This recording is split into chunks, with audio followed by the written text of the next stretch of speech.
हाँ तो प्यारे साथियों, आजकल जो इटावा में जंग छिड़ी हुई है, जंग यादव बनाम ब्राह्मण बना दिया है इस लड़ाई को। ऐसा मत करिए।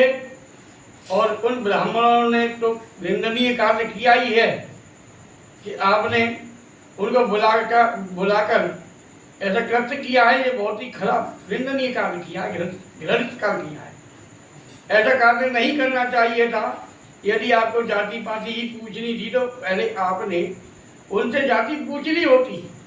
ये आपने अपने घर बुलाकर बेइज्जती की, बहुत ही गलत काम किया आप लोगों ने। इसका आप शिकायत कर सकते थे, और भी कई विकल्प थे, लेकिन आपने कानून हाथ में लिया, उसका दंड आपको भोगना पड़ेगा। और इधर जो है कथा कोई भी कह सकता है, चाहे वो ब्राह्मण है, ठाकुर है, शूद्र है, यादव है, राजपूत है, कोई भी है। कथा कहने का हक सब है। हम आजाद देश के आजाद नागरिक हैं, सबको हक मिला हुआ है। और जो लोग ये भ्रम फैला रहे हैं कि ये यादव है या ये ब्राह्मण है या ये शूद्र है, तो शूद्र की परिभाषा लोग नहीं जानते। जिन विष्णु चरण कमल से गंगा माँ पावन गंगा मैया निकली है, उनको आप शूद्र कैसे कह सकते हो? वो भी चरण है। ऐसे ही इंसान के शरीर में चरण है। मस्तक रूप ब्राह्मण का है, क्षत्रिय रूप आपका हाथ है, वैश्य रूप आपका उदर है, शूद्र रूप जिसे मानते तो चरण है, लेकिन चरण ही पूजे जाते हैं, किसी का मस्तक नहीं पूजा जाता।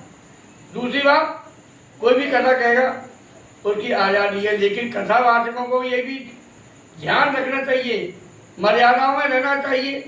कोई यदि कथा कराए तो उसे अपना परिचय दें, पूरा परिचय, नाम बताएं। आप अपने जाति को छुपाओ, क्यों छुपा रहे भैया?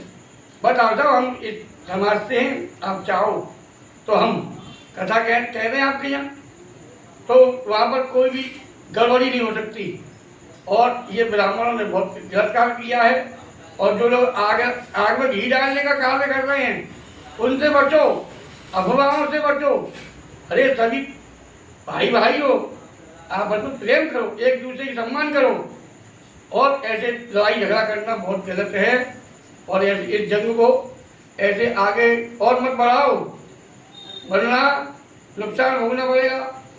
अपने ही दिक्कतें आनी शुरू हो जाएंगी।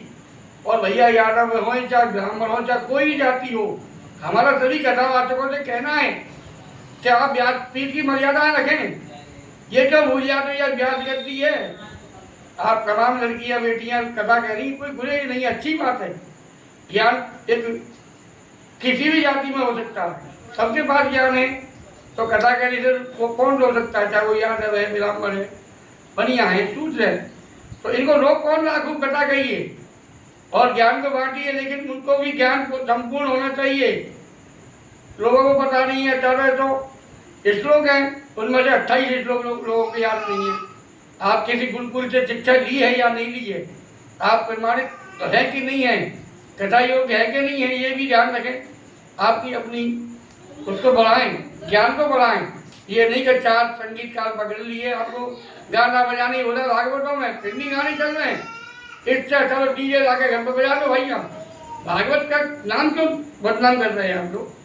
व्यासपीठ की भी एक गरिमा होती है, अपनी हद में रहें। ऐसी तमाम घटनाएं हुई हैं, आप यूट्यूब पर देख सकते हो। ये फेसबुक नेट का जमाना चल रहा है आजकल। एक शास्त्री जी हमारे ऐसे हुए जो स्टेज पर ही अपने भक्तों द्वारा पिटवाए हैं, और वो कह रहे हैं, अरे दोस्तों मेरी नाक कटवा दी। और वो भी प्रकरण यादवों का ही था। एक यादव जी और हमारी कथा जो कह रहे हैं, तो वो तो कथा को इतनी गंदी परिभाषा दे रहे हैं कि आँख नीच के कभी आँख में चिका के नहीं है कि ला ला ला ला ये क्या है? व्यास गद्दी को मजाक बना रखा है ऐसे लोगों ने। मेरा सभी जाति धर्म से कहना है कि भाई अपनी कलमा में लाइए और इसको गलत प्रचार मत करिए, और न किसी के दबाव में आए। जिसने जो कार्य किया उसकी सजा उनको मिलेगी, लेकिन आपस में जो है ऐसा दुर्व्यवहार ना करें जिससे कि ये लड़ाई और आगे बढ़ जाए। जय हिंद, जय भारत।